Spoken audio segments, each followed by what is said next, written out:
There are several reasons that Microsoft may be well positioned to benefit from acquiring OpenAI than Google or any other competitors. Microsoft is already having a collaboration and partnership deal with the OpenAI and have invested $1 billion. Also, Microsoft have started using the GPT-3 in their products. One great example is Power Apps is using the GPT-3 technology, and it helps to democratize the development experience by empowering the developers who doesn't have coding experience. Microsoft is a financially stable large organization, which means that it would have the abundant resources to fully build on top of what OpenAI have created so far and also to commercialize the technology. Microsoft already got large base of enterprise customers which could be benefited. Existing products such as its Windows, Office 365, Azure, business applications which consist of D365 and Power Platform related products and LinkedIn that will be benefit from the use of advanced AI. So therefore, incorporating OpenAI's technology into these existing products could create significant value for Microsoft and edge ahead of the competition easily.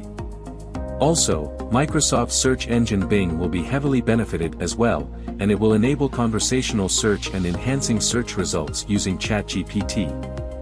Let's hear to some of the news about the interest which Microsoft has shown in investing $10 billion in OpenAI. There's been rumors that Microsoft might be wanting to use this technology for themselves to beef up their Bing search engine to compete with Google. I mean, where do you think Microsoft sees the value in OpenAI?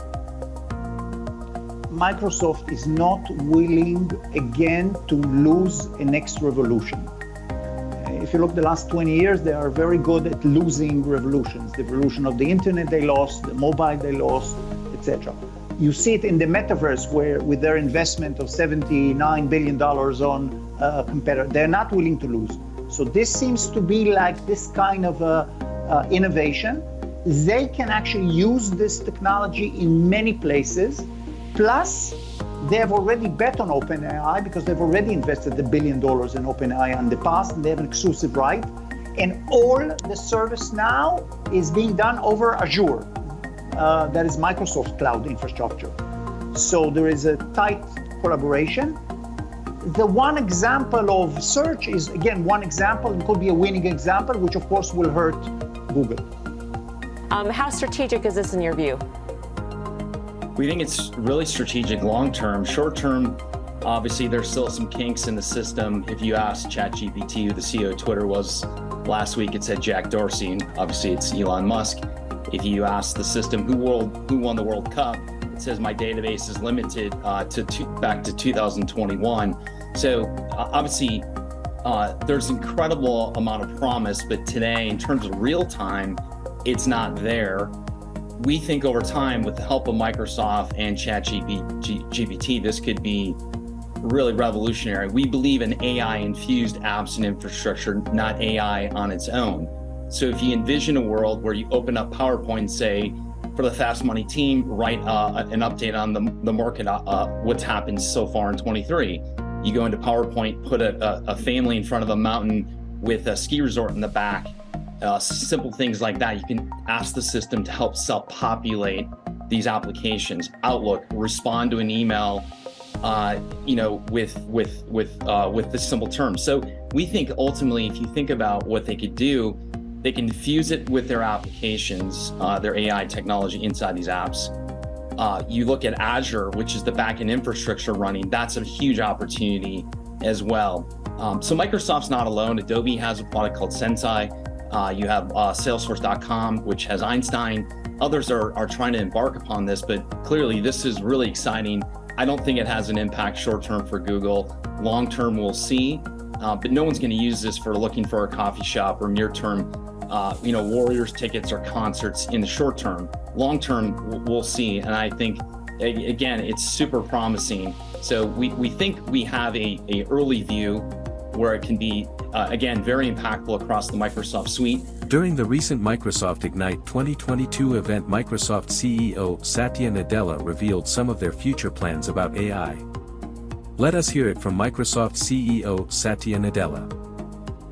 Application experiences is everybody's job in the organization.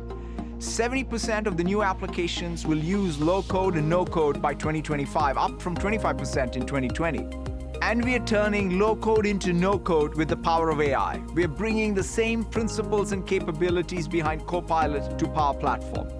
With Express Design in Power Apps, you can upload a hand-drawn sketch and it'll be converted into a working app within seconds. It's that easy. You can also describe what you want to do in natural languages, and Power Apps will generate a list of most relevant PowerFX formulas for you to choose from. The code essentially writes itself. And we are going even further, bringing AI-powered Copilot capabilities to Power Automate. You can describe. The bottom line is it just can't be about data scientists or professional developers in your organization who are building these new capabilities for you. It's about empowering everyone. Think about your domain experts, your developers. For AI to deliver business value, they can't be disconnected. That's why I'm so energized by AI Builder, which makes it simple to add intelligence to applications and workflows you build. You can use pre-built models for common business scenarios like sentiment analysis or invoice processing, or deploy custom models. Today, we're introducing the new AI Builder capabilities, including the feedback loop, which retrains models to continuously improve their performance and accuracy. One of the most common use cases we see for AI is surfacing the right content at the right time. How do you take the massive amount of content in any organization, proposals, contracts, presentations, designs, invoices, legal documents, and use AI to bring it into the flow of work as well as business process? So, we hear what the market and Microsoft have to say about this, and now let's have a look at the challenges that Microsoft will face during this process. Microsoft will not be able to recover the cost if they are not able to commercialize the OpenAI products. Also, on the other hand, OpenAI started as a not-for-profit initiative and now it's changing to a profit-oriented company. Having major influence from Microsoft would mean that there may be major cultural changes happening at OpenAI. This may impact the existing employees, and if they are not able to adapt to the changes, this would be costly for Microsoft.